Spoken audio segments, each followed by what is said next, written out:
Now, where did I put that? Here it is.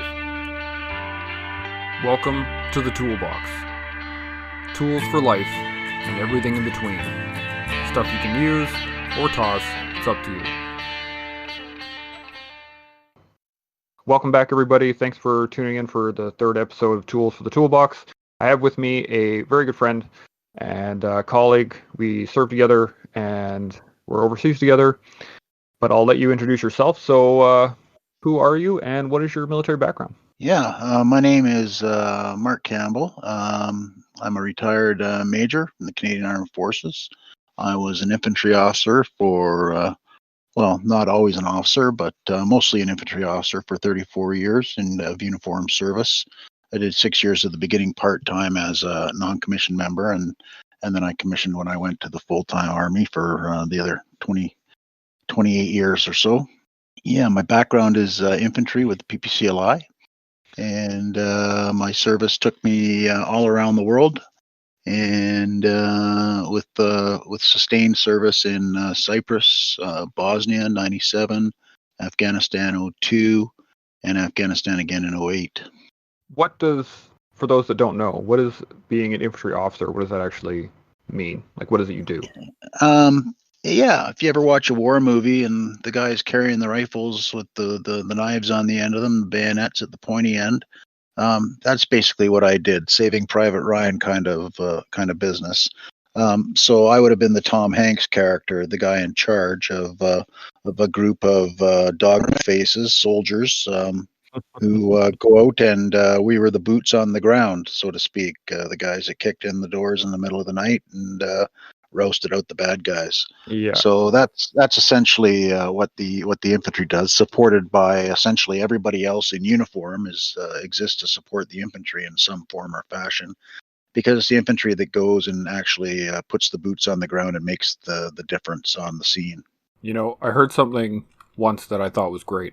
You can kill or destroy anything with everybody else, but you can't search every piece of ground until you bring the infantry in. Yeah, sure. That's how it boils down to. It's typically holding ground is the big thing, which doesn't sound important on the surface of it, but when you boil it down, everything that a military does at the end of the day is focused on controlling space, battle space, whether that's a piece of terrain, a patch of ocean, or airspace. It doesn't really matter. At the end of the day, it's all about holding that piece of physical space. Yeah, I know in all the creeds, for like everyone has their own little creed, and the engineers was we enable friendly forces to live, move, and fight on the battlefield. Right, and for the infantry, the motto is to close with and destroy the enemy. So it's pretty straight to the point. Yeah, I always love working with the infantry guys because they're no BS. There's no, oh well, this is the other thing we have to do, or we also do this. It's just straight up, we're the bad guys. Let us shoot them. Yep, that's pretty much what it comes down to. Yeah, I love it.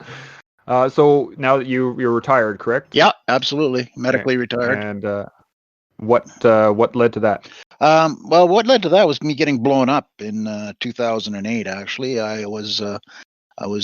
job at that time was mentoring the Afghan National Army, so basically providing them with on-the-job training in combat operations while executing combat operations. So Yeah, a lot of moving parts. It was very fascinating, interesting work, being immersed in the Afghan culture as I was for essentially did everything but pray with them. So it was quite fascinating in all aspects. But working and fighting with the Afghan soldiers was really a highlight of my career. And I was having the time of my life. I was literally at the pinnacle of my career when things went sideways one day, and I ended up being targeted by a Taliban bomb, which initiated what we call a complex ambush. So they blew me up, and then they used the confusion that creates to hit us from three sides with machine guns and rocket-propelled grenades. So it was a bad day at the office, and as a result of that, being on top of that bomb when they blew it, I lost both of my legs above the knee. So I was pretty much a critical care casualty at that point. And yeah, the gist of it was after a long rather torturous ordeal. I came out the other end, and you can't be an infantry officer and jump out of airplanes and run around the mountains with a rucksack on your back with no legs. So for me, it was essentially game over. Yeah. And that was it for my career. I was medically transitioned out. Wow. One of my really good friends was him and I came up together both through the engineers, and he was actually one of the TCCC guys that worked on you during that gunfight. Right. And Yeah. that he was telling me about it afterwards. It was sounded like quite the engagement. Your guys still did some awesome work and were able to fight that back and able to get you casevaced. And like I would say that I wasn't there, but from my friend told me it was a credit to your training that everyone stood their ground, did the job, fought off that ambush, and then were able to evacuate you pretty well. Yeah, absolutely. The guys were well trained, and I wouldn't say I had any particular role in that. I mean, I was involved, but the guys took it upon themselves to be well trained. I think is the important takeaway from that. The guys, everybody took their job very seriously, and everybody paid attention during the training because they knew it could be them that was getting worked on. So absolutely, the guys were brilliant, especially that day under fire, and everybody from Warrant Officer Paul Hallwell, who took control of the situation that day, several grades above his pay level. But he sees control of the situation, being the next senior guy on the ground, and it was his company that was in the contact that my sergeant major and I were flying top cover on. So everybody did a brilliant job that day, and from the medics that worked on me, kept me alive several times where I was tanking out, but they kept me going with rescue flow and whatnot. So a credit to their training. If they hadn't, my senior medic hadn't had his TAC Med course, and they do all the live animal training during that course, and quite frankly, that's what saved my life, was some unnamed pig that ended up in somebody's entree. Gave his life so that I could have mine, so to speak. And I certainly appreciate that sacrifice, and I appreciate the training that was given to my guys, that they were able to save my life. I think the TCCC course that I took, and I know a lot of guys took, was just top notch. I mean, we could not have gotten better training. And the TAC Med course, unbelievable. Yeah, every single one of my guys was TCCC trained, just because of the nature of our job. We were decentralized and well beyond sort of the normal Canadian cocoon, of support that surrounds you. So I had very limited medical support. So we were our own medics in many ways within the teams. So everybody got TCCC training, and then I had a smattering of real medics on top of that, but not a lot. I didn't have enough medics to give to everybody all the time. So some of my teams went out without a medic, and I had to sacrifice my one or two available medics to go to the real isolated spots like Mushan, the combat outpost, that could only be reached by a 13-hour friggin' ground move or by contracted airlift, because the coalition wouldn't fly there. That was pretty isolated outpost, Mushan. I mean, similar to Lacacal. Once they had that built up, there was like took forever to get to. Once you're in, you're in.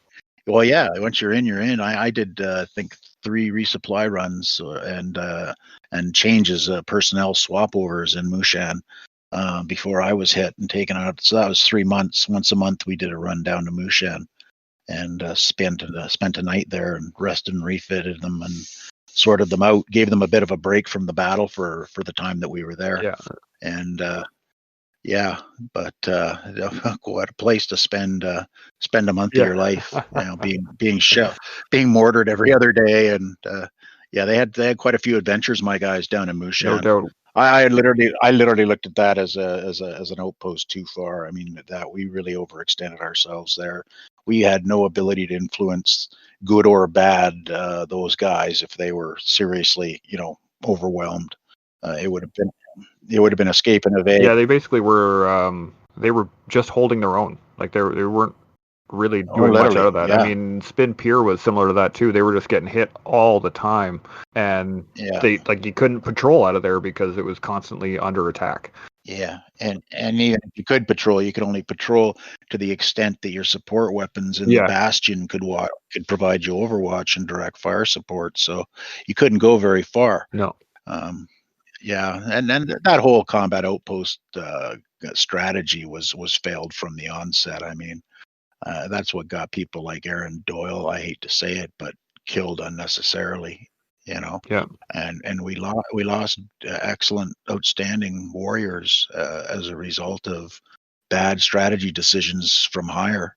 And I'm not blaming the senior Canadian command necessarily. I mean, they were beholden to NATO command at that time, and NATO command said, you know, you will secure the roads. Well, that's easy to do in Mazar-e Sharif, Yeah. where it's peaceful and quiet. You can't secure a road where there's an active insurgency going on, because in order to secure the road, you have to physically be on top of it. That boots on the ground we talked about earlier. You can't do that. It just, you don't have the horsepower to Yeah, do that. because you have to leave at some point, and the moment you leave, Yeah, they're right back on top of it. there goes.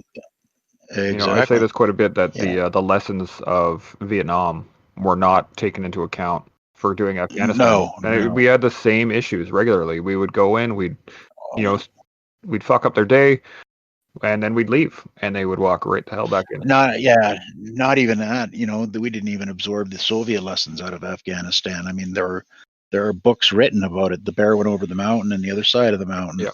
The Other Side of the Mountain is an excellent treatise from the Soviet or from the Mujahideen perspective on what they did to the Soviets. And I mean, they even talk about the same ground, you know, that we were fixated on around Bazar-e or Bazar-e Panjwai and places like that. So I mean, they made the Russians' lives miserable on the exact same ground that they tried to make our lives miserable using the exact same tactics, and we never really absorbed those. I mean, I read those books before I deployed and everything, but I don't think as an institution, the Canadian Army did a very good job of disseminating sort of the whys and wherefores of the enemy campaign. I think one of the things that was an issue in that particularly was just the fact that we were trying to play catch up, like we've done in pretty much every combat thing we've ever done. Is we get involved, we're not prepared in terms of manpower, in terms of equipment, in terms of money being spent, and then we have to play catch up regularly up until we have a solid fighting force, and then we get used appropriately. But getting there first. I agree with you 100%, and it's a tough road to hoe when you're trying to make up for lost time without adequate people, without adequate money, without adequate equipment. And that's where we were right up until probably around 2009, 2010, when we finally got those 4 Chinooks operating. That we or I guess we bought them off the Americans. Yeah, once we had that airlift capacity in theater, I think that was the big sort of tipping point in terms of Canadian capability. That, and the fact that our area of responsibility shrunk down with the American surge, and we were suddenly responsible for an area that was more consistent with the force we had to deploy. Yeah, I was in the int cell for 09 when the turnover was coming through. Yeah, I was watching. They replaced what we had. We had a company element holding an area, and they replaced us with a division. And it's just like, that makes sense. So I mean, kudos to the company that held that ground, but unfortunately they only held the ground that they happened to be sitting on at any given point in time. I mean, I remember in 08, you know, we did precisely what you said. We never held ground of tactical importance. We played whack-a-mole. You know, we'd commute to war in the morning, and or maybe we'd stay out for a couple of weeks even. You know, there were a couple times I stayed outside the wire for 2-3 weeks, but every day was a different series of engagements with the enemy, chasing them over Hell's Half Acre, like, you know, Wile E. Coyote and the Roadrunner. Yeah, exactly. And you know, and then that was it. You sort of bed down. Not much happens at night. Lay a few ambushes or whatever, and and hope for the best. But really, most of the action happened during the daylight. And I used to call those pick a fight patrols. yeah, pretty Where much. we would just roll out there in the middle of the night, and then we'd appear there when they woke up, and they would try and shoot at us. We'd shoot back and be like, "Well, you can," like they couldn't never take us on one. No, But yeah, I just love those little random patrols where you're out for 3-4 days and looking for a fight. a lot of the time with the Afghans, we were used essentially as bait for to initiate or to try to attract enough enemy to get into a scrap, so that the coalition could do a bunch of killing from the air with mostly with Hellfire missiles off of Predator UAVs. And that was how most of the killing got done, in my experience. Was not us on the ground so much. I mean, we would do our very best to close with and destroy the enemy, but it was easier said than done in the jungle terrain along the Arghandab there. A lot of people think we were fighting in the desert, and nothing could be further from the truth. We were fighting in a jungle. It was so back and forth. It really, like, you'd walk in through the desert into a jungle, Yeah, fight there, and then walk back out into the desert. yeah. So Where you weird. could see for miles, watch your dog run Yeah. away for 3 days. Yeah, exactly. Yeah, and yeah, I know it was a very bizarre, strange little war that we had going on there. But be that as it may, it was our war and the only war we had, so we did prosecute it to the best of our abilities. Sometimes I was disappointed in our abilities, and other times I was suitably impressed. Yeah, the one thing I've really taken from Afghanistan as a whole was that Canada, the army, is kind of like the little engine that could. Yeah, We're always getting tossed something that is just, it's too big, or it's, nobody else has been able to take it, or you look back through history of what Canadian units have been put through and what Canadian units have been able to do, and it's usually us doing with less, obviously, and we're always behind the time, or we don't have enough equipment, or we don't have enough men, or, I mean, you look at the Battle of Hong Kong, you look at oh yeah, Vimy Ridge, Passchendaele, you get even farther up into Korea at Cap yeah. Yong, and you look at, just constantly undermanned, under strength, and yet somehow Pull we it won the through. day Yeah, or made it through, yeah. yeah. Managed to hang And on by the I always, skin of our teeth. yeah, I liken that to, when we're training, we're usually training without, like, we just don't have the stuff anyway. Hmm. So we're just so used to someone saying, get this done, and we're like, oh, sure. All right. I don't know how I'm going to pull this off, but let's go try. Yeah, It's that kind of mentality that gets us through. yeah. We did definitely put meaning to the words. The improvise, adapt, overcome. Yeah. That other people toss those terms around, but I think they actually mean something in the Canadian forces. Yeah, well, it's the way of life, right? We really don't have much, so we just have to figure out a way to do it anyway. Make do with what you got and get her done. Yeah, exactly. So now that you're retired, Yep. what do you do now? Are you just I'm hanging out? I'm effectively retired for the most part. I was involved. Well, I mean, to be honest, it took me probably the better part of 4 or 5 years just to get myself sorted out. As I transitioned out of the military into civilian health care and sort of passed over the hump of physical health care and sort of transitioned to this is my normal life now, in a wheelchair and whatnot.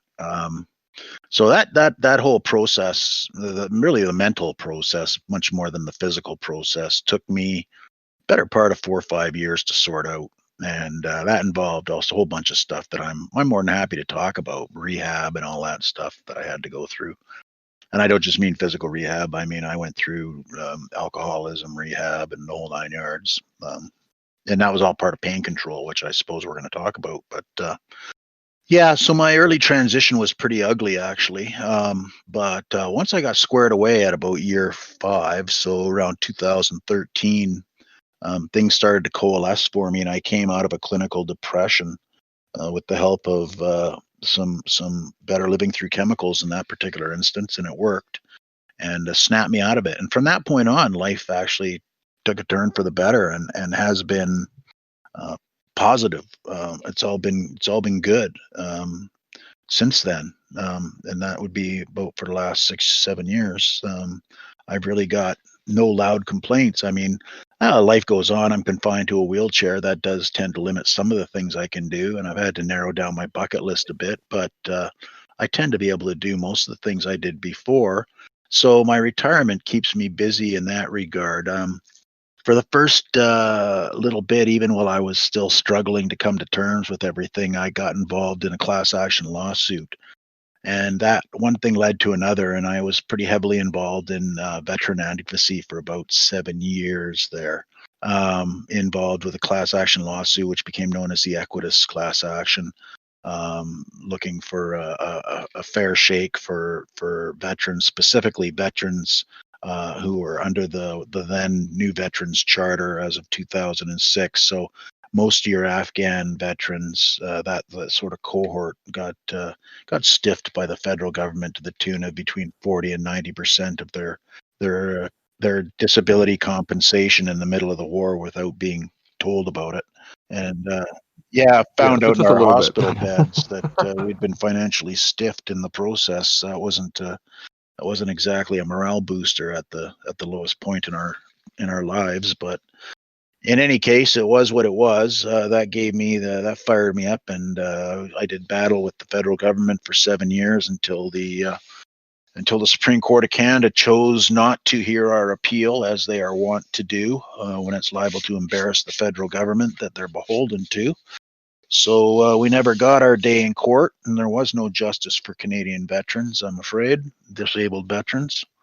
And That was shot down in 19. Was it last year or the 18? I was 18, so that 18, yeah. put the kibosh on the lawsuit, and that put a bit of an end to my veteran advocacy, although it does continue in the form of the Minister's Advisory Group on Policy, which I'm still a member of and have been for about 6 or 7 years as well.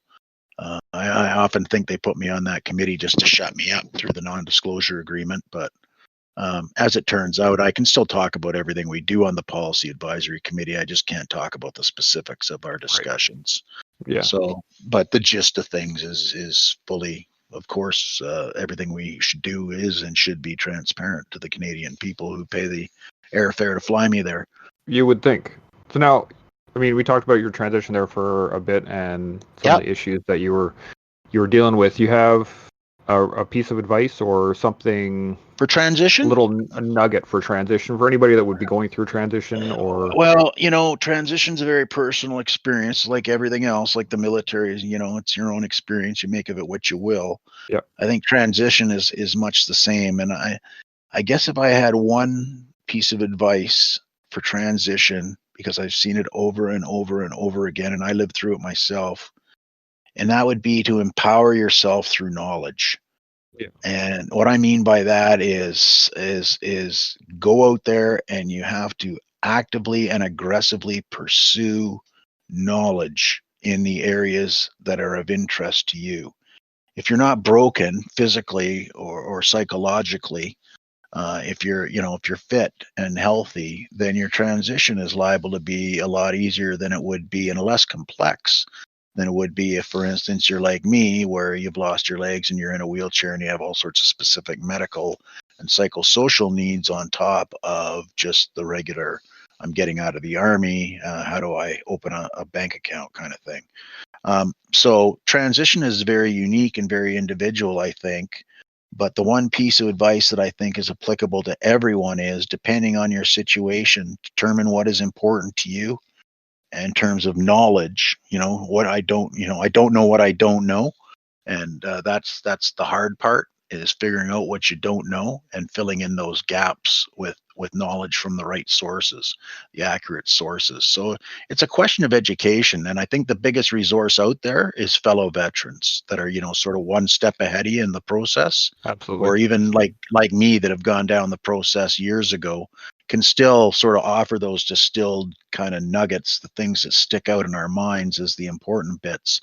And for me, that's empowering yourself, because Veterans Affairs, I won't accuse them of anything nefarious or discreditable conduct, but they don't advertise their services very particularly well. I do not. And yeah, well, I'm trying to be polite about it. So as an individual, you really have to go and drag the information out of them. They have the information, they just don't tend to share it readily.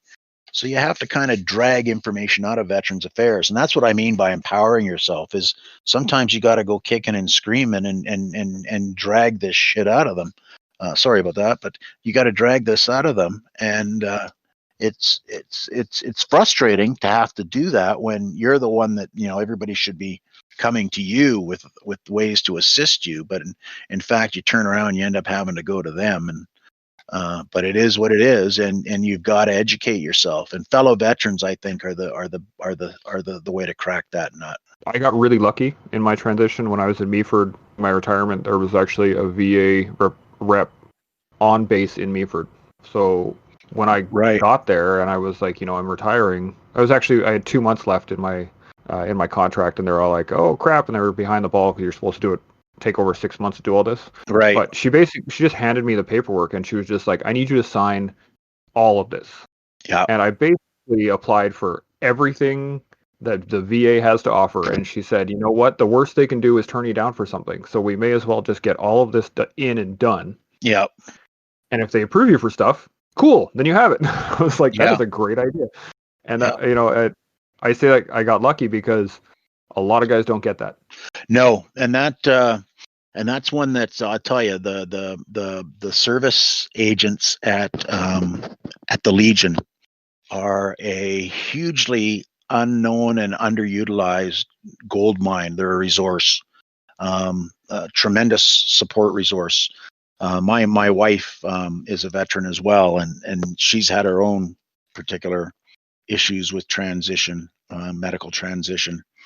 And she had a complex case because she had split service and everything else. And it was the Legion service rep that sorted her out in a big way, and sorted her case out so that it was coherent for Veterans Affairs to deal with. They do brilliant work. So if ever anybody is presented with a sort of an overwhelming pile of paperwork from Veterans Affairs, your first stop should be a phone call to your local Legion to find out who the veteran service agent is, because these people get paid to be there every day, all day, to help people like us. Yeah, I've sent, I think 3 or 4 people have contacted me saying, oh, the VA's screwing me, or I'm not getting what I should be getting, or I'm not getting acceptance for something, and I that's exactly what I sent them to. I'm like, I got a buddy who I served with actually, who is now the rep for Edmonton. So I just contact this guy, and he will sort you out. Is that Daryl? Is that guy's? Yeah, Daryl. Yeah. That's who my wife saw. Yeah. Brilliant guy. He's awesome. Oh, he's awesome. He was a warrant in the engineers when I left. Yeah, that's the guy. And great dude. And the one thing that I love about him is that he wants to help. Yeah. And he really, whatever it is you're going through, he is there to help you. And I've sent, like I said, 3 or 4 dudes, I can't remember which, but as soon as they call him, they give me a shout back. They're like, man, sort it out. We're good to go.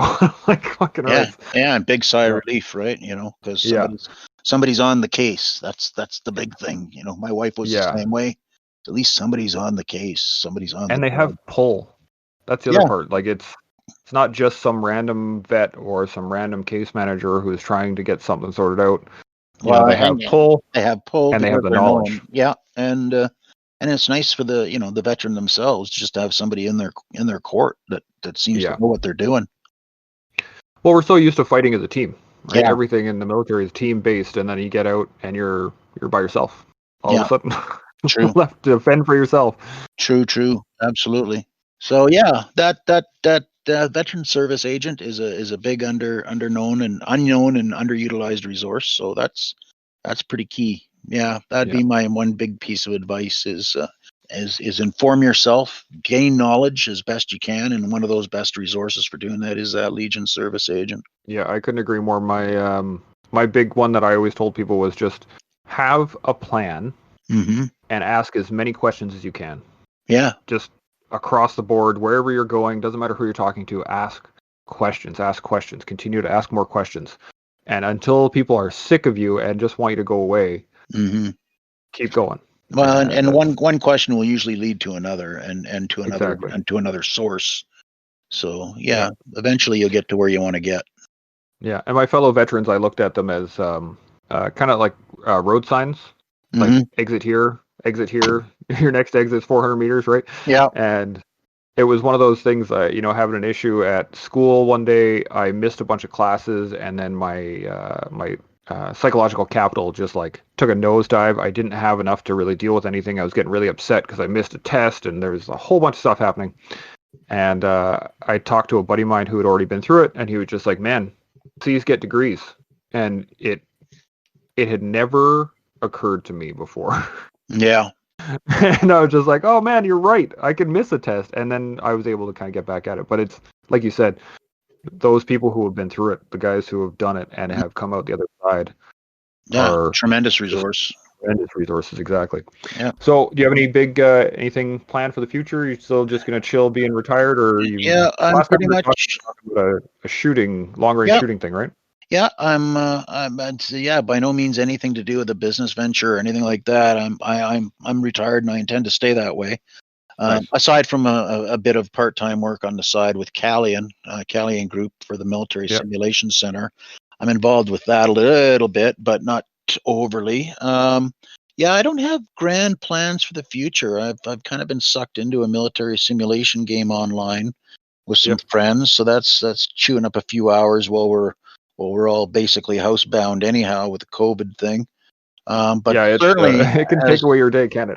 well as they start to loosen the strings here, certainly I want to get back out. My big hobby is the shooting sports, the recreational shooting sports, specifically target shooting, and more specifically, as of late, it's been the long range precision rifle shooting, which you mentioned there. So that's a big draw for me. I like to spend my days, at least one day a week, out on the rifle range, trying to trying to hit little steel plates, 6-inch steel plates at 500 yards and further. Um, There's nothing greater than that sound. well, that's a That nice, the yeah, delay and then the ping, and you're like, yeah. yeah. It's no different than anything else. It's trying to achieve the impossible. I mean, the perfect shot is impossible. Yeah. You can't put 5 bullets through the same hole, no matter how good you are, but you can certainly try to get close. And Yeah. it's that endless pursuit of the impossible that's the draw that keeps you coming back, right? Yeah, you're looking for the mythical Robin Hood shot, right? Yeah, Putting one arrow yeah, in the other, yeah, exactly. So it's and do it on call. That's yeah, anybody can well, have an accident. It might just happen, but yeah, do it under pressure, or under yeah, self-imposed pressure, whether that's time or what have you, or an awkward position or something. You can always add the element of stress in there to make things more interesting. And I mean, yeah, that's how these competitions evolve, right? Then you're into the precision rifles, PRS they call it, the precision yeah, rifle program, and that's huge in the States right now, and it's growing oh, in yeah, Canada by leaps and bounds. And as they take away all of our go fast guns, for lack of a better yeah, term, I don't want to get into that, but yeah. That's a conversation for another day. yeah, other than to say it's cost me a bundle of money, and it's ill considered, and Yeah, won't do what the government is lying to say it will do, which is improve public safety. It will have no yeah, impact whatsoever. We all know that. none. Yep. It's all purely political theater that the vast majority of Canadians seem ready to gobble up, give up their Yep. freedoms and privileges for this false security blanket that doesn't exist. I just don't get it. But Conversation with my stepdad at one point. We were talking about concealed carry and whether or not oh like yeah, that was a good thing in Canada.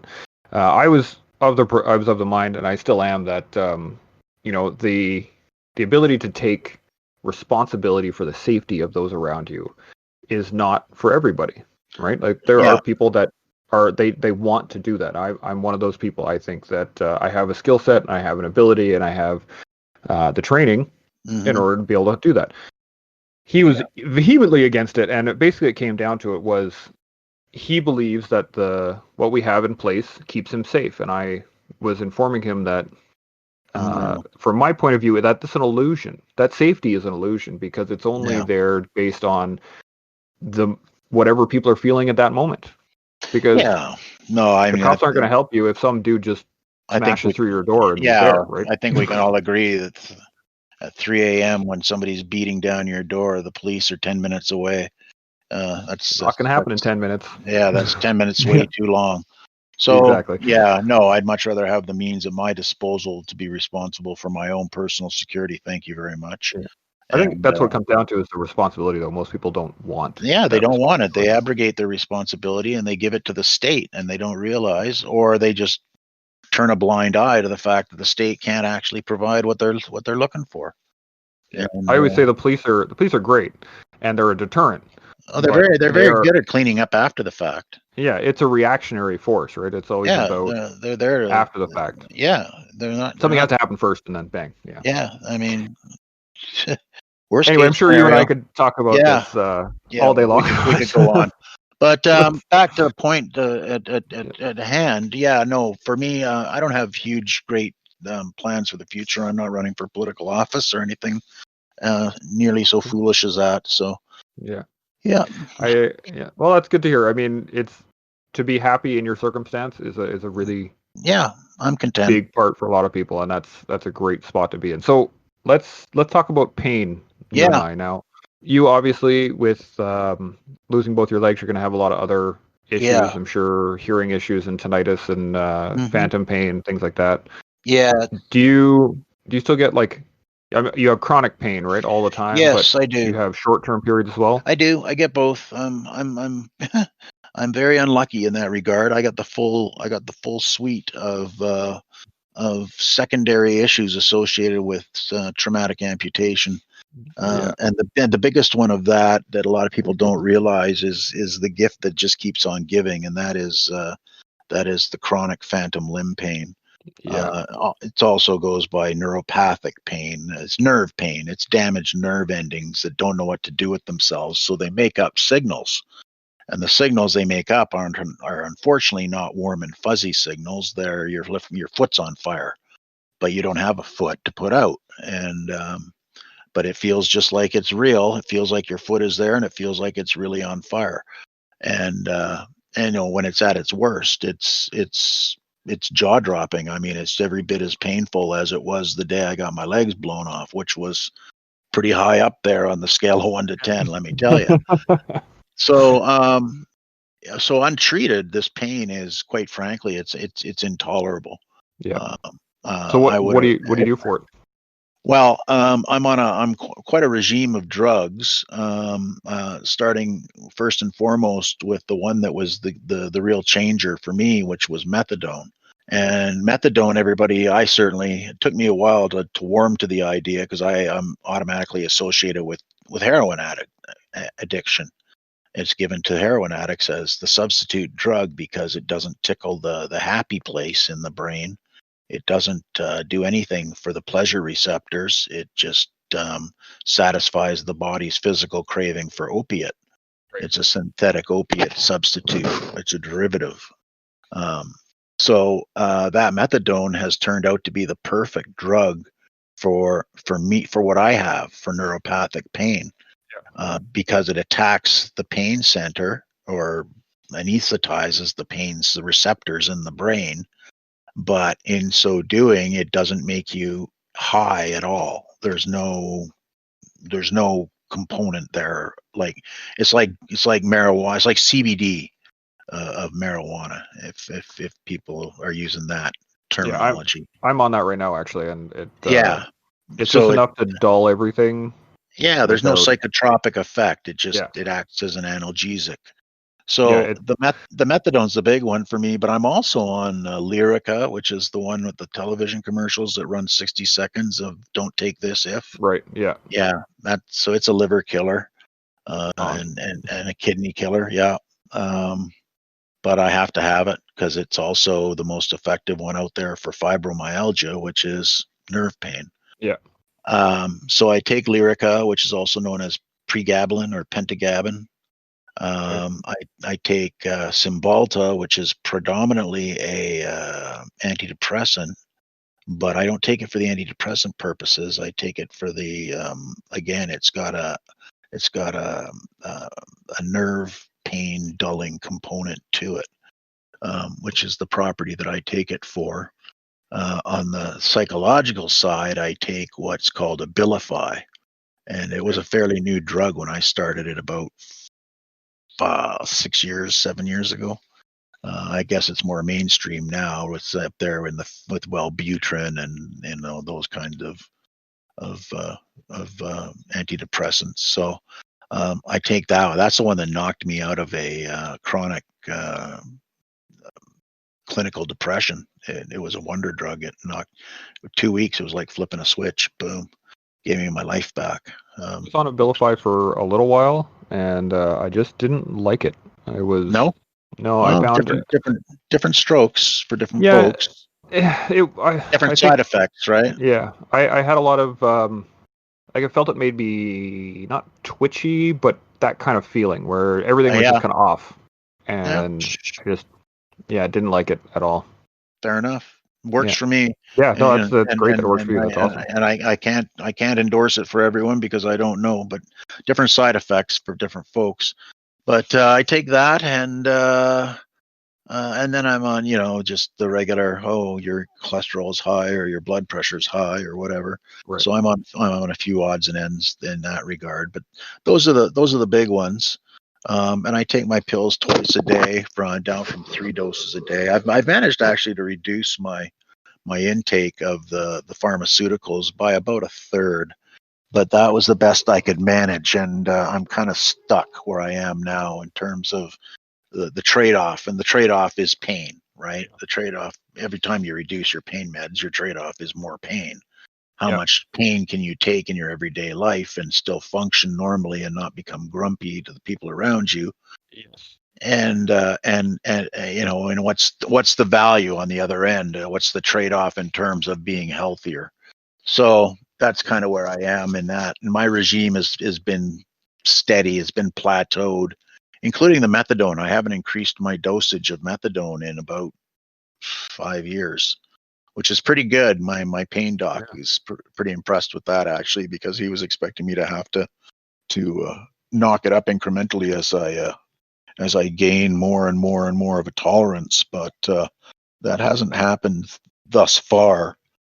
The problem I get is those drugs take care of the long-term pain for the Yeah. most part. They suppress it. But then The what chronic happens stuff. is, yeah, the chronic every day, it's there no matter what, day in, day out. The drugs tend to suppress that. But what they're not successful in doing necessarily is controlling momentary spasms, I would call them, where I just get this incredible stabbing pain, like literally I'm being stabbed like with a dull blade in the thigh or worse, somebody's taking a dull hatchet to my shin bone. That one really hurts. I don't have a shin bone, by the way, but Yeah. it feels like I do, and somebody's taking a whack with a dull axe. Uh, Yeah, it's I tell you, this stuff if I had toes, it would curl my toes. The pain is such, yeah. and it's all in the brain. Pain is all in the brain, man. It's funny that way, right? But it is. That's where the pain manifests itself, is in the brain, even though it feels like it's in the extremity. It's not. It's happening with these nerves, and yeah, I don't have a short term cure. I don't have a PRN, as a nurse would call it, an immediate pain relief. I've tried marijuana because I use medical marijuana as one of the tools in the toolbox, but I don't find medical marijuana has that sufficient immediate effect to dull one of these momentary, transient pain sessions that I get. So I don't know what the answer is. Well, I love the CBD for, like you said, chronic pain.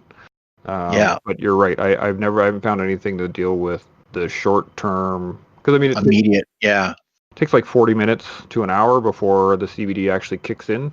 right. So Because you're then, using it are you using oils or? yeah, I take the little pills. They're Oh, just okay, oil you in got. a pill, the capsules or Oh, whatever. like the gel caps. Yeah, Yeah, yeah. and Got they work great, but 40 some odd minutes. The thing is, I don't like smoking. I quit smoking years ago. I don't like the idea you. of it. Hmm. Even vaping. I have one for like if the pain is that bad, then I will use it. Yeah. And then you're still looking at 10 minutes for like that's full the effect. problem. Yeah. And therein lies the problem. Like I've got these new vape cartridges. Yeah. That they're marketing. Although I'm not very happy with Med Relief right now because they made me go without for a month. Well, they didn't have any stock. Yeah, I switched And out from Med Relief a little while ago. and then they got some stock and they limited us to half rations. Yeah. So now everybody's on half their medicine. Well, what the hell good is that?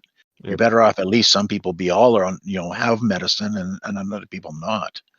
But to put everybody on half rations is just ridiculous.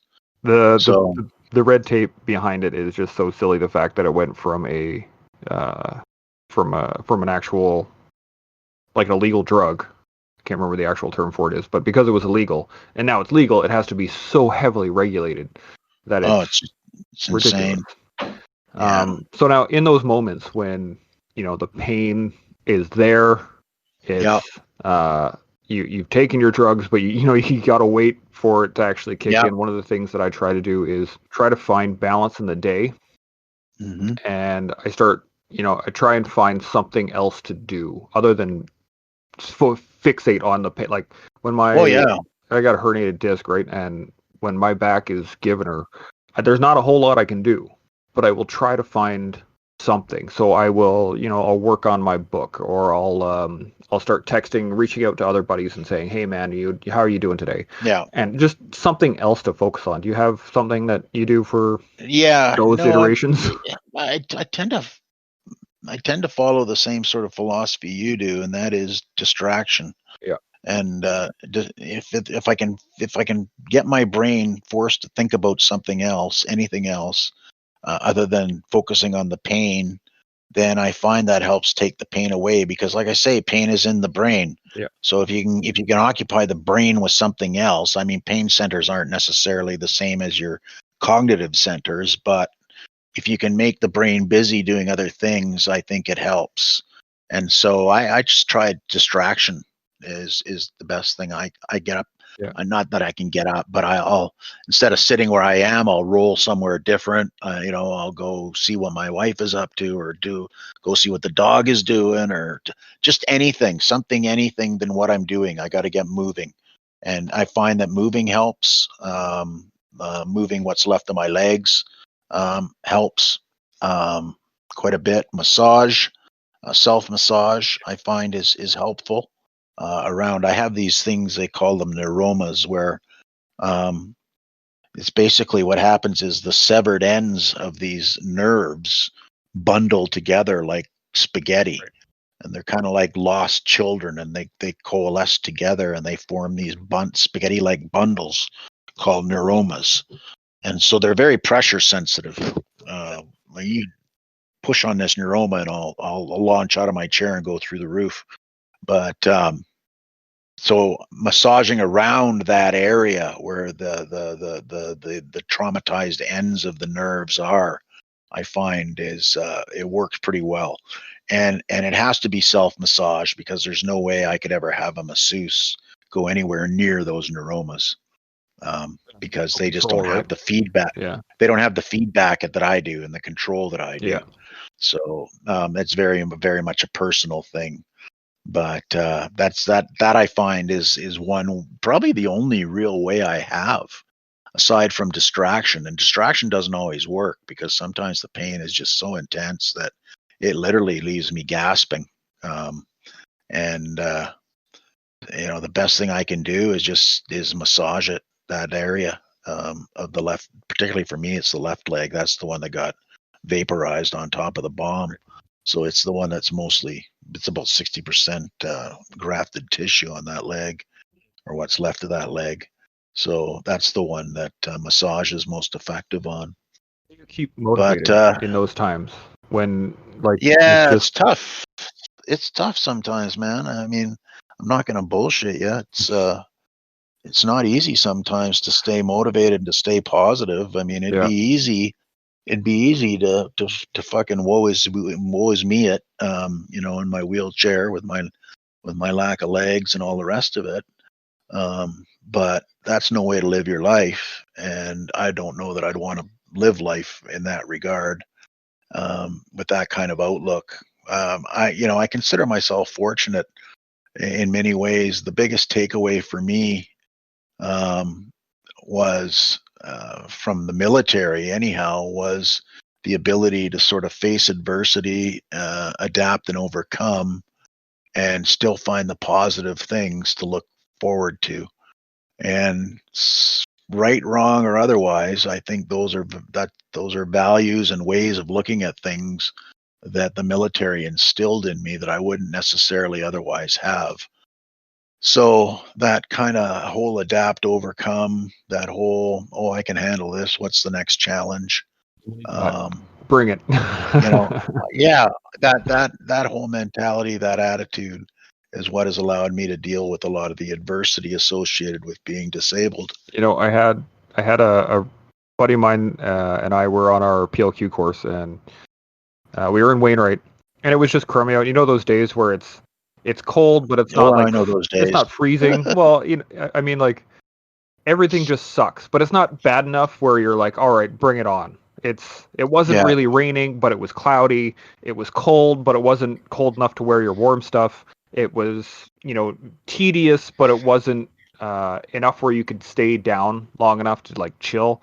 And it was just one of those days, right? And we were sitting there one day waiting for something to happen, and or waiting for someone to write orders, and we saw a chipmunk randomly just kind of move towards us and stare at us for a little bit, and then took off. And we we looked at each other and thought that was kind of hilarious. And then later on in the day, a one beam of sunshine hit us, like one of those laser beams from the sky, right? And we're just like, wow, it's all of a sudden warm. And I looked at him, and I'm like, you know what, man? Small victories in Wainwright. Yeah, it's not that bad. And it's those moments, those little tiny moments where you're like, okay, it's not that bad. And I do that when I'm really in pain and my back, like, there's times where I can't walk. So I mean, it's not nearly as bad as what you're going through, but when I can't even stand and I can't put any weight on I can't even sit up. I just lay on the couch. It's bad enough, and I have to look around for those things, and that's how what keeps me going to the next day, where okay, now I got to force myself to walk up the stairs and get in bed. But in between those points where I'm laying on the bed or I'm laying on the couch, I try and find little moments where I can say good. And I'm a big proponent of Jocko Willink. I think he does great stuff. Yep. His statement on good was so perfect for those moments when you're in pain and everything sucks and your meds aren't working and all you want to do is scream and cry and whatever. I look for something and be like, you know what? I'm in my house, or I'm on a couch. I could be on the street. I could be something like I have something good right now. I have ice on my back. It's not doing shit, but it feels okay. At least I got it. Exactly. Yeah. And I find those are some key things that you have to grip whenever you're in that kind of pain. Well, his whole concept of ownership of everything, right? Own your pain, own this, own that. It makes good sense. He's a bit of an extreme guy. Like, everything he does is in extremes. Well, he's a SEAL, so degrees of extreme. But I get it, and his a lot of his advice is well taken. It's good stuff. I think as long as you take it with in your own lens, instead of trying to be like him, right? You just be you. Yeah, exactly. You got to adapt it to you. It's no good otherwise, because it won't stick. Yeah. Nothing sticks if it's not genuine. Exactly. But no, it's interesting. The short-term pain thing is just one of those kind of, you got to suck it. I just got to suck it up, and one of the things I know about it is that it's, up until now anyhow, at least it's transient. Yeah. It doesn't last forever, and it's like everything else. This too shall pass. But I got a question for you. One of the things that I dealt with, this is a psychological question in regards to pain, though. I always feel like when I'm not in pain, I'm good. And then I always start to question my own self when I was in pain. So, like, I'm laying on the couch, the pain is obviously too much for me to stand up. I have no question in my head at that point. But later on, when I'm up and I'm walking and I'm rolling jiu-jitsu, or I'm physically active, lifting weights and stuff, I'm like, was I just a bitch? Like, Right. was it just that day I didn't want to deal with it or not? Or is it the pain that much, right? Did you ever struggle with something like that? Yeah, a little bit. But I think mine was always grounded in the fact that you're missing my legs no matter what the pain is doing. Yeah, At the end of the day, I'm still missing my friggin' legs.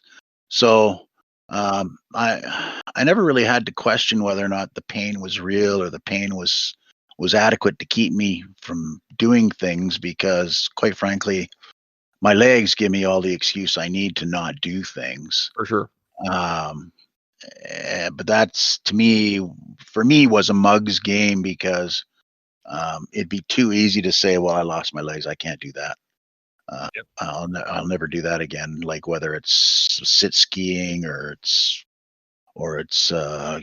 going hunting again or going to the rifle range for the first time after I'd lost my legs. I mean, everything's challenging. Everything is more challenging. Everything is slower.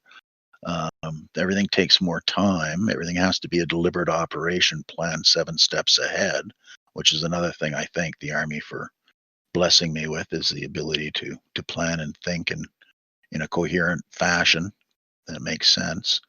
Um, so I can plan everything I do 3 to 5 steps ahead because that's generally what it requires. But getting in a boat, going fishing again with my buddies, stuff like that. Every first time is a new adventure, but I haven't run into a situation where I haven't been able to do something yet.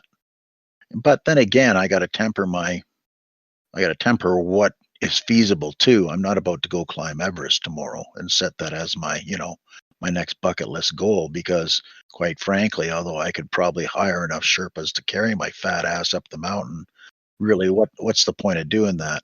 Yeah. At the end of the day, uh, is it to say I climbed Everest? Because I wouldn't be climbing Everest. There'd No. be a bunch of Sherpas hauling my fat ass up the mountain. Yeah. You gotta, so I mean, I temper what I can do or what I want to do with the physical realities of it. I mean, there's places I wanted to visit, but I know that I'm not going to go there now because they're not wheelchair friendly. They're not that accessible. So it'd be a waste of my time and my limited resources to plan to go to places like that just because I wanted to see them because it's going to be just too difficult to be enjoyable. Even New York City was borderline difficult until I realized that the taxis were just another form of public transit Pretty much. and started to use the taxi system. And then I realized that they've got a brilliant disability taxi system in New York City with its own dedicated phone line and everything. Uh, And all of a sudden, life was good as a disabled guy in New York City. But I had to crack the code, right? Right. Until I figured that out, I was trying to use the subway, and it was a friggin' disaster.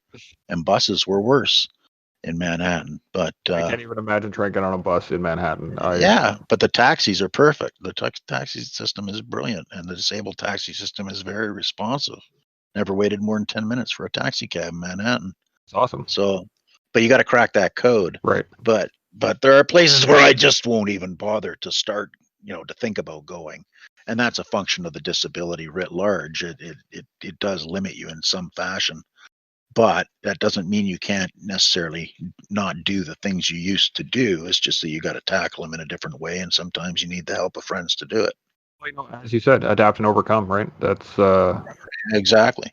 That's what we say to And ourselves all and the time. and, But and yeah, and you got to swallow a bunch of humble pie. I mean, yeah. that that's a huge one.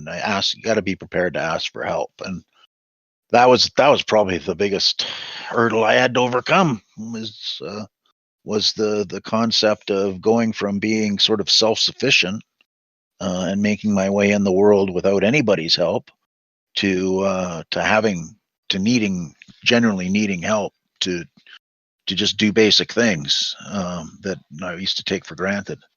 I now require assistance to do, and learning to accept that and ask for the help was it was a bit of a row to hoe. It took some time.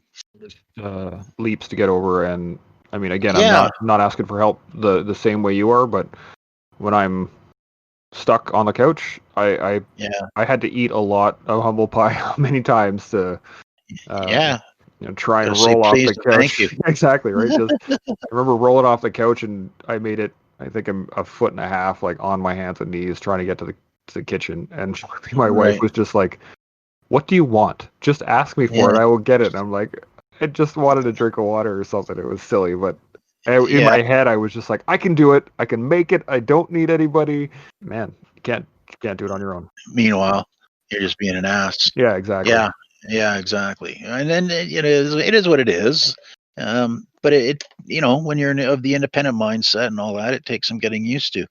And yeah, I'll leave that at that. But that was probably my biggest hurdle was getting over getting over myself, really. Humility is such a Yeah, it's such a ego. wicked tool Yeah, to get over that ego, right? And the ego can be dominating, yeah, especially in terms of pain too, because a lot of it, especially for military guys, we're so used to just sucking it up. suck it up, move on. Yeah, There's work to be done, right? Just let it go, carry on. And unfortunately, you see, you talk to military guys and say, hey, you got any issues? And they're like, yeah, my knees are shot, my back is toast, my shoulders are gone. oh yeah, Those are pretty standard, right? Hearing issues, all these things. And one of the things, at least for me, for pain, keeping ahead of it has been a big tool for me. hmm And just one of the big ones was keeping fit, right? right. I let myself go once I retired, right? And I was like, screw going to the gym and I don't need to run and my back hurts anyway, so I don't want to run, so screw this noise. And I realized once I started having to buy pants that were bigger than what I was in, Yeah. I was like, whoa, whoa, whoa, whoa, whoa, whoa. This is not happening. Well, this is a huge problem. This has been a significant, massive problem for me. Is non-desired weight gain, and it's tough in a wheelchair, man. It's hard Yeah. to keep the pounds off, especially. I can imagine. I mean, it's the same boat if you're a paraplegic, or even worse if you're a quadriplegic, I guess. Although I don't think I've ever seen a overweight quadriplegic, but I don't know why that would be the case. I'm not sure, but certainly for me, it's I've had trouble keeping the pounds off. It's tough without my legs there, without those major muscles to burn the Yeah. calories. It's fuck. I mean, I can go to the gym and use an ergonometer there, the wheel, the like bike pedals on a wall, Right. Yeah. mounted on a wall. But I mean, I'm good for 10 minutes in that bad boy, and then my arms are tuckered out, and then what? Yeah. Now how do I burn calories? And the fact of the matter is, missing those major muscle groups in the legs is where the engine is that burn the calories. Yeah. So it's going to the gym is not a source of ability to control calories like I would hope it is. So yeah, it's tough. I only eat once a day, and I'm still, I don't know. Snacking doesn't help. Yeah. Snacking on junk doesn't help. Well, But that's I think that's pretty standard for everybody. yeah, Is there anything you do though to keep ahead of your pain? Is it no, like not is it to the be honest schedule of with the you. pills or just Well, I'm on a fixed schedule with the pills, and rarely do I miss a dosage. If I do, I certainly know about it within a matter of an hour. yeah, My legs will be telling me that something's not right, that makes and sense. it just gets continually worse as the previous dosage wears off. So staying ahead of the pain, geez, that's a tough one. Um, Sleep is probably the biggest factor influencing my pain that I have control over. And I'm not saying I have great control over my sleep, because I don't. My sleep's pretty screwed up, Mhm. and it's quite broken. And I'm up every hour on the hour with prostate and all that stuff, going to the washroom and whatnot. So Raj. yeah, so my sleep's not the greatest, and I think, but lack of sleep is probably my worst enemy when it comes to pain. If I'm fatigued and I'm tired, then the pain ratchets up a lot quicker and a lot more easily. Yeah, So, and I think that that's probably associated with your notion of fitness, because the fitter you are, the easier things are. absolutely. We all know Yep. that from our military training. Even psychologically, it's easier to deal with things when you're physically not as tired, right? I Mm. mean, the stronger you are physically, the easier things are psychologically. That's absolutely Yeah, I true. just spoke to Uh, my last episode was with a guy from Kansofcom, and he was saying the same thing. Is Oh, that yeah. both the psychological fitness, the physical fitness, all this stuff basically just resets your suck line where things suck. Yeah. Right? Like you've been through something this sucky. Okay, well now we're going to put you through something more sucky, so that you're used to that suckiness. So that when you get back to the first suckiness, you're Yeah. It's normal operating exactly. procedure. Yeah. Yeah. Yeah. But you're Exactly. right. Sleep is such a big factor. Sleep's huge, right? I mean, what do we do in training? As soon as we want to put pressure on Sleep people, we depth. start to deprive them of sleep, Yeah. right? Because that's the quickest way to put somebody in a position where they're at their personal limit, and you can see people how they react when their faculties are less than 100%. Yeah. And it's always sleep deprivation is the first thing we apply because it works so And well. it's so quick, So right? You get less than your yeah, standard, and bang, it hits you. within a couple of days, I remember Wayne or sorry Gagetown going through basic officer training. They had all those exercises. Every one of them was Monday to Friday. And on the surface of it, you think, oh, Monday to Friday, anybody can do Monday to Friday. Well, not when you don't get any sleep Monday to No, you Friday. cannot. Suddenly Monday to Friday, which is full of advance to contact all day long, and then go into a fighting patrol all night long, and then back into advance to contact all day Yep. long. Suddenly 5 days becomes 10 days, right? Because there's a full day of work that happens at nighttime too. So suddenly you're doing 2 full days worth of work in a 24-hour cycle. Yep. 2 12-hour days in a 24-hour cycle isn't leaving you any time for sleepy buys. Nope. And you got maybe an hour or an hour and a half cumulative sleep over the course of 4 days. You're a vegetable by the fifth I day. remember doing a course. We were out for, like you said, I think it was a Monday to Friday, and I believe we had 10 hours sleep total for that whole Yeah. week, and we Yeah. were just zombies. Like I don't even Yeah. know how we made it through Oh, it yeah. because we were just. I don't remember much of it other than just I do remember at one point I got 4 hours of uninterrupted sleep, and it felt like the Yeah. best sleep I had ever had in my life. I was so well rested. I woke up. I was glory days. Yeah. And isn't it amazing? Yeah, I know. Sleep is it's one of those things where you take it for granted until you don't get enough of it. And then it's like, oh God, absolutely. And it would feel so good right now. I could just sleep. I mean, I've fallen asleep standing up and caught myself. You're really tired when you don't catch yourself before you hit the ground. Oh man, I've seen some people pass out on parade before. I don't think it was due to lack Yeah. of sleep, but No, that's fainting yeah, from blood loss. blood Yeah, flow. that Yeah. either way, like yeah, you're right. If you all of a sudden find yourself falling and you don't wake up, you're Yeah. tired. You're tired. Yeah, you're really Yeah. tired. Now, Yeah. one of the things that the points that I had told early on when I was dealing with a lot of this pain was, and it works. This is both for psychological and physical stuff. Is that it's just as easy to drown in 7 feet of water as it is 20, and Okay. meaning that I get I think I know where you're going with that. And everything's relative, right? I mean, yeah, pain is pain and it doesn't matter. Dead is dead. It doesn't matter if you drown in 2 inches or 2 feet yeah, or 20 feet. You're drowned is drowned. yeah, And pain is pain. exactly that. And yeah, my 10 may not be your 10, and we have no way of knowing. We can't compare pain because we have no way of knowing if it's bad enough that it's controlling your life. Then it's bad enough that it's got to be dealt with. Yep, that was basically my point. Was just don't compare it. Right, you have pain, deal with it. Yeah, Whatever way you can yeah, deal with it, deal with it. If that means sitting on the couch for the day, okay, sit on the couch for the day. yeah. And I think trying to compare the pain and say, well, my pain is more than your pain could ever be, and or, you don't get it because you're not, this or you're not that, or you don't have this or you don't have that. I think that's a bit of a foolish game too, because as I've quickly learned, when you're fit and got all your bits and pieces and all that, and you don't have any medical issues ongoing, you take your health for granted totally, or Yeah, at least I did. yeah, I think everybody does.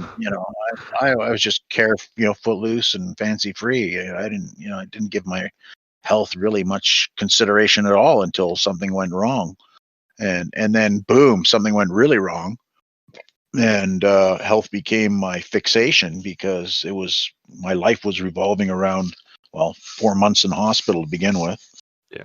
and everything that entails.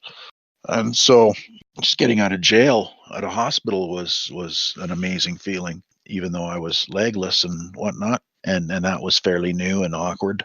But yeah, it's a foolish thing to compare one person's pain and one person's disability to another person's disability, because everything's relative. But you don't realize until it happens to you that everybody else, most other people, have got something going on. The really lucky ones are the ones that I described a few minutes ago, that are healthy and fit, and so much so that they don't even think about it. Well, Yes. all the power to them. But then you got most people, and most people, I think, are in fact got something going on. Most people have some ailment that's either hereditary or genetic or what have you, or it's a newly acquired thing, or it's a repetitive stress injury or something. It doesn't matter, but it seems like, being the visibly disabled guy, everybody confides in me. Everybody wants to confide. Well, I've got this going on, or I've got that going on. So that they've got something something in common to relate to me about. So everybody always confides. The first thing people confide in me is, "Oh, I've got a thyroid problem," or I've got this, or I've got that. It's like, okay, whatever. But Cool. Yeah. but I very quickly come to realize that most people out there, certainly people over a certain age, people in their 40s and beyond, more often than not, have got a health issue going on in their life. So I think it's foolish to try to compare my disability to your disability, or my pain level to your pain level. Pain is pain, and we should give everybody who has pain the benefit of the doubt. If they're mentioning it, it's because it affects them. And chronic pain is such a killer, Oh, fuck. because I It just find, grinds you down, right? oh It's yeah, fucking cumulative. It just wears you down, from waking up in bed in the morning and the same shit, different day, to, it grinds you down. Nothing used to be worse for me than to wake up and have that usual, sort of eyes open. Okay, new day. I'm still here. Oh fuck, I still have no legs. Damn it. You know, and it used to be a bummer every morning. I'd wake up, yeah. new day, oh fuck. No, Ah, shit. no Yeah. legs. But it is what it is. I don't do that anymore. I don't wake up that way. I just wake up, and it is what it is, and carry on. Well, as you said earlier, this is the new normal, Yeah, right? everything. You Like get you used to have to everything. get used to that normal, right? Yeah, and And you do. You get used to everything. The mind is an amazing thing. It can really readily absorb and adapt, and it's just, yeah, it's amazing. They say it's plastic. It's plasticized. It's plastoid and capable of repairing itself, and I believe that very much. I think the brain is a constantly evolving organ. I think it charts workarounds and alternate paths for getting things done. How else do you explain guys like Trevor Green, being able to walk yeah. again, when they said that neural pathway was destroyed, he would never walk again, and there, boom, he's up walking again. Not great, but he's doing it. He's proven them all wrong. He's on his feet, right? Yeah, It doesn't matter whether it's up to the standards of, yeah, the average person walking, but he went from not being able to walk to walking. That is yeah. a huge leap. So pretty impressive. So Yeah. the brain's a pretty amazing organ. It can bring itself back from a certain amount of damage, and they're still learning stuff about it, about Oh, absolutely. pain superhighways that get carved in the brain Mhm. during moments of extreme agony, and there's all kinds of theories out there. It's all quite fascinating. I had my physiotherapist actually tell me about something, and it was a reaction to someone who has back pain. So there is basically, when you have back pain and you have serious low back pain, your back starts to arch when you are in pain, Right. and that reaction is to arch your back to a point and then stop it so that you don't overextend it due to the pain. And what that does is, later on, when you're trying to do physio and you're trying to try and get rid of that pain and try and work it out and trying to actually allow you to do stuff, is you run into that reaction, so that your back will actually stop you from extending past a certain point, because after that point there's going to be pain, regardless if there is pain or not. Right. The reaction is there, and Yeah. that is your brain saying, nope, not happening. And that's it. It's like touching a hot stove. It doesn't matter if it's cold thereafter. You're still going to treat it like it could be a potentially hot stove, right? Yeah. And I love the transition from being a civilian to being a soldier. And it is, I've said this a few times in many different conversations I've had, is that the military in Canada is so small. We have very few members compared to the actual public.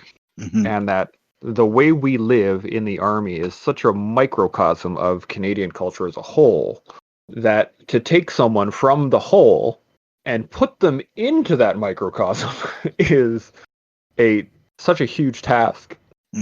That for the brain to be able to adapt to that new situation and then take it upon it as the normal, this is the way things should be, unbelievable. Like, it's just such a dive to think that your brain is capable of that level of adaptation, because it's a whole nother world. Yeah, but it's amazing that the adaptability in general terms of the human, absolutely, the human animal is incredibly adaptable. I mean, anything. The one thing I've learned is no matter how bad it sucks, it can always suck worse. That's very true. Yep. And it's amazing how used to dealing with that you can get. Like, I don't know, I could pull half a dozen examples out off the top of my head, but it doesn't matter how bad it is, you can get used to it and you can survive it and you can thrive in it to the extent that you would actually find surprising. And I mean, you look at people surviving in concentration camps, you look at people surviving in gulags, you look at people surving in, some of the harshest. The Baton Death March. Exactly. On and it goes. And guys survived the prisoner of war camps in Vietnam and all that sort of thing, that kind of treatment, and yet people survived that and came out the other end relatively normal and well adjusted. Yeah. So it's pretty amazing how the brain can compartmentalize, certain aspects of your life. Yeah. And I think a lot of it is your outlook on it. It's such an undercut ability, because really, I mean, you hear about these stories all the time from those really bad experiences. People just gave up, right? And they just said, fuck it, and then they died. Yeah. And then there's the people that are just like, well, let's see what happens tomorrow. I know what you mean, though. And you got to ask yourself, why the difference? Why did that guy say, fuck it, one more day? I can go at least one more day, as opposed to the guy who said, nope, this is it. I've reached my limit. I'm done. What gave that guy what gave a guy A the juice to go one more day and one more day after that and one more day and presumably one more day after that, as opposed to the guy who said, nope, that's it. I'm ringing the bell. I'm done. I always found that fascinating too. You look at special forces selections and even just joining the army, the regular army. I mean, you get put through such a test just to get there, right? That to test you more, then to go to another course that tests you even more, and then go to another course that is even harder. Right. And it's just that continual ratcheting up. And there are people that quit, right? There are people that quit all the time. Yeah, well, that goes back to that piece I was mentioning about it, training for adversity, right? Yeah. And being able to say, well, this losing my legs is just the ultimate adversity. That's all that is. It's just another test. Yeah. And really, that's how I viewed it, and that's one of the ways that was my primary coping mechanism when it came to the loss of my legs, was the fact that, well, I've been trained to deal with adversity my entire career. Every time you met a challenge, they threw another challenge in your way. To see if you were worthy of the next rank or the next appointment or what have you. That's just the way the military functions, and I think the military set me up well for being wounded and disabled as much as any organization could.